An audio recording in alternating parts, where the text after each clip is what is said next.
நான் விசித்திரமானவள்தான்.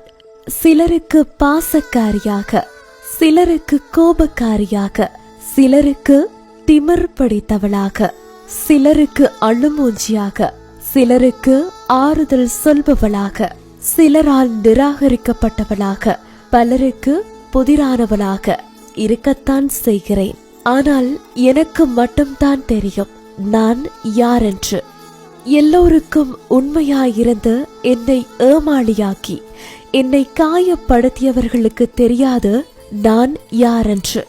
என் மனம் தினம்தோறும் குமரி அழும்போது துணைக்கு யாரும் இல்லை என்ற வலிதான் என் இதயத்தை அதிகமாய் காயப்படுத்தியது. எத்தனை வலிகள், எத்தனை வேதனைகள் என் மனதோறும் புதைந்து கிடக்கிறது. மேலும் வலிகளை தந்து என்னை அனுதினமும் கொல்லாமல் கொள்கிறது. போதுமறைவா, என் மனதின் காயங்களை ஆற்றிவிட, இல்லையேல் என்னை வலிகளின்றி வாழவிட.